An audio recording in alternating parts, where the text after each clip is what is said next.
You can now copy and paste images from your clipboard directly in Premiere Pro. All you have to do is download our plugin, the Phantom plugin, which comes with 3 free tools to help you edit a little bit quicker. And we're going to be using the Doppel copy and paste to copy images directly from our clipboard to Premiere Pro. So once you have it installed, just go to Doppel copy and paste, and we can save to project location or choose the location of where you want to save your images. And we can also create a new bin or put it in your project root folder or select a new bin for that image to appear in Premiere. In this case, we're going to create a new bin. And in Google, which I have on my left, I have a piece of bacon that I want to copy. I'm just going to copy an image.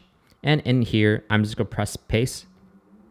And we have a picture of a bacon in our sequence. Now, pretty much you can use this with any editor website as well. Here I have Pexels, and Pexels is a great source of B-rolls. And let's go down here. Let's click on this image and right click, copy image. And back in our sequence, we can paste this image by pressing paste. And let's make this image a little bit bigger by right clicking it, going down and fit the frame, and we have a perfectly sized image as well. But not only that, you can also copy the frame directly to your keyboard as well. Going back to our plugin on here, you can press copy frame, which is going to take that frame that you have and put it into your clipboard. So now if I go back to another sequence that I have, I can paste that clipboard image into another sequence, or I can put it anywhere else.